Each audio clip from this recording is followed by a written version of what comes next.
사랑합니다. 네, 우리가 어제까지 사무엘상 말씀을 나누었고 또 오늘부터는 잠언의 말씀을 함께 나누고자 합니다. 보통 잠언을 지혜의 책이다라고 말합니다.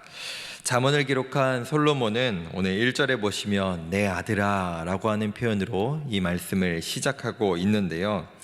이 표현에 대해서는 여러 해석들이 있습니다. 정말 솔로몬이 자신의 아들에게 하는 표현이다 라고 하는 해석도 있고, 또는 자신의 후손들 또는 백성들에게 하는 표현이다 라고 하는, 그렇게 하는 해석들이 있는데요. 먼저 아버지가 아들에게 정말로 자신의 가장 소중한 것을 전해주는, 그 유산을 나눠주는 것처럼 자신이 죽기 전에 가장 중요한 것을 주는 그 말씀이다라고 해석을 한다면, 제가 최근에 그 재벌집 막내 아들이라고 하는 드라마를 조금 본 적이 있는데, 그 드라마를 보면은 그 순양그룹, 아마 삼성을 모델로 한 것 같다고 이제 얘기를 하는데, 이제 그 아들들, 자녀들이 그 아버지가 주시는 그 유산을 받으려고 정말 애를 쓰고 몸부림을 칩니다. 그것이 값진 것이고 그것이 귀한 것임을 알기 때문이겠죠. 한편 이런 생각이 들었습니다. 그 재산, 그것이 무엇이든 간에 지금 이 아버지가 아들에게 주는 그 가장 귀한 것을 주려는 그 마음은 어떤 것일까? 그리고 그것을 받으려는 자녀의 마음, 그 자세는 과연 어떠한 것일까? 우리는 과연 하나님, 우리의 아버지 되시는 하나님께서 우리에게 가장 귀한 것으로 주시는 그 말씀을 어떠한 태도와 어떠한 간절한 마음으로 받으려고 애쓰고 있는가라는 마음이 한편으론 들었습니다. 간절히 바라기는 우리 하나님께서 우리에게 주시는 이 말씀, 우리 아버지 되시는 그 분께서 우리에게 주시는 이 말씀이 우리에게 가장 간절하게 또 소중하게 받아지는 그 말씀이 우리의 삶에 이루어지기를 간절히 원합니다. 그렇다면 그 아버지 되시는 하나님께서 이 솔로몬을 통해 우리에게 주시는 그 말씀은 과연 무엇일까요? 앞부분은 분명하게 우리에게 말하고 있습니다. 바로 하나님 주시는 그 계명, 그 말씀을 간절히 찾고 구하라 라고 말하고 있습니다. 어떻게 구하라고 말하고 있을까요? 4절을 보시면 은을 구하는 것 같이, 감추어진 보배를 찾는 것 같이 구하라 라고 말하고 있습니다. 기본적으로 하나님의 말씀을 구하고 대하는 태도에 대해서 말하고 있는 것입니다. 솔로몬은 그 누구보다 세상에 있는 부귀영화, 세상에서 누릴 수 있는 그 모든 것을 누렸던 사람입니다.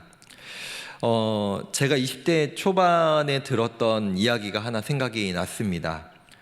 제가 총신대학교 이제 학부 신학생을 다니고 있을 때, 제 고등학교 때 제가 이제 모교회를 계속 출석하고 있는데, 중고등부 이제 담당이셨던 목사님, 그 당시에도 계속 중고등부 담당을 하고 계셨고, 저는 이제 청년부 이제 활동을 하고 있었는데, 그분이 저를 참 많이 아껴주셨고 많이 혼돈내셨습니다. 근데 그분이 갑자기 저한테 이런 말씀을 하시는 겁니다. 성진아, 너 혹시 나이트는 가봤니? 클럽은 가봤어? 이런 말을 하시는 거예요. 그래서 가봤다고 하면 혼내시려고 그러나 라는 생각을 했고, 물론 안 갔습니다. 별로 관심도 없었고, 그래서 가본 적 없다고 말씀을 드렸더니 저한테, 야, 너는 그런 데도 한 번도 안 가보고 나중에 거기가 좋은지 안 좋은지 어떻게 네가 가르친 애들한테 알려주려고 그래? 이런 말씀을 하시는 겁니다.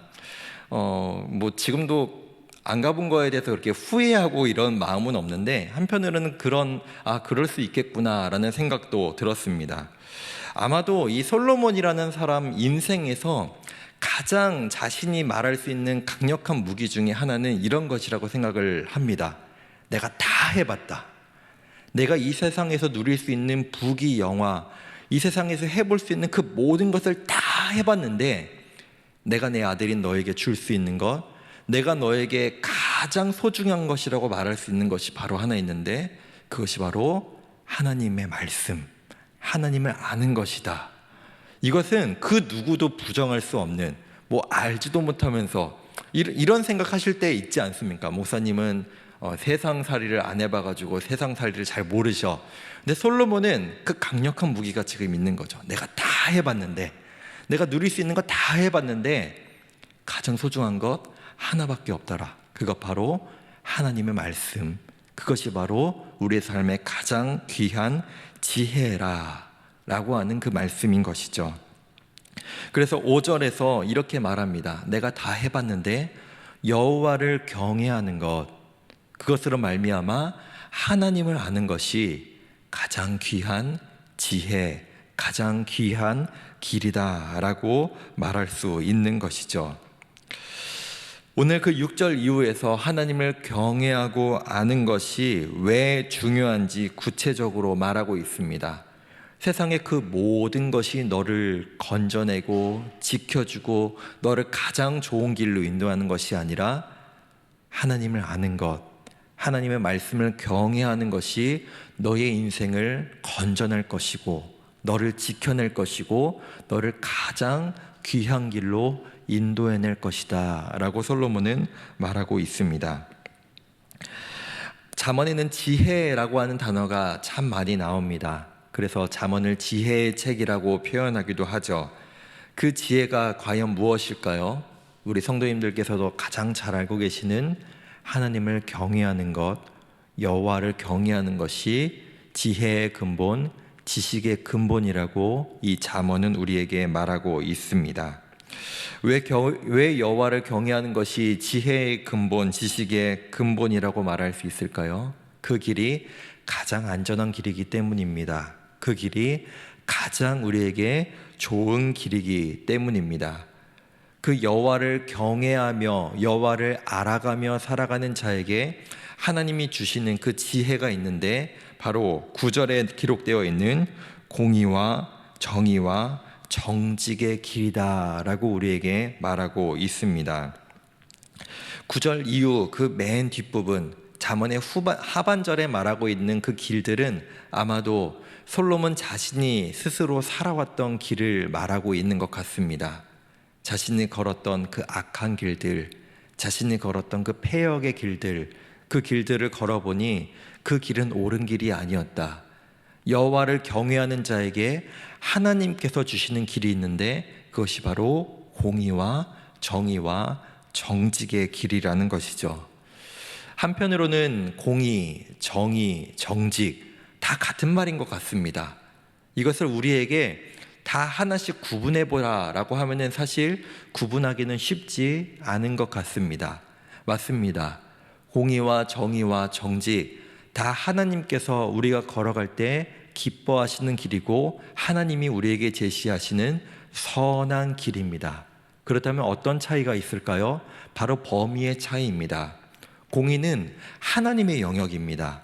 하나님의 나라, 그 공의가 이루어지는 하나님의 나라를 의미하고 정의란 우리가 살아가고 있는 이 세상 속에서 우리가 속해 있는 공동체에서 이루어져야 할 그것이 바로 정의이죠.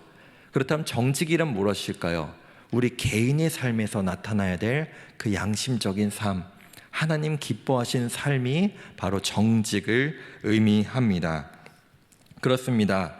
우리는 이 잠언의 말씀을 통해서 앞으로 계속해서 하나님께서 우리에게 보여주시는 이 공의와 정의와 정직의 길을 계속 알아가게 될 것입니다. 하나님을 경외하는 자, 그 말씀을 소중히 여기는 자, 하나님을 알아가는 자는 결국 이 공의와 정의와 정직의 길을 걸어가게 될 줄로 믿습니다. 말씀을 맺겠습니다. 하나님께서는 이 말씀을 통해 하나님께서 가장 소중히 여기시는 그 자녀들이 그 선한 길로 걸어가기를 원하십니다. 하나님의 말씀을 소중히 받고 그 말씀을 따라 하나님을 경외하며 하나님을 알아가는 길을 걸어가기를 간절히 원하십니다. 왜냐하면 여호와 하나님을 구하고 찾는 자가 가장 안전한 길, 가장 귀한 길을 걸어갈 수 있기 때문입니다. 그 보배와 같은 하나님의 말씀, 그 말씀을 오늘 하루도 우리 마음 가운데 새기며 그 말씀에 순종하여 하나님 우리 삶에 나타나기 원하시는 공의와 정의와 정직의 길을 살아가시는 저와 우리 모든 성도님 되시기를 간절히 소망합니다.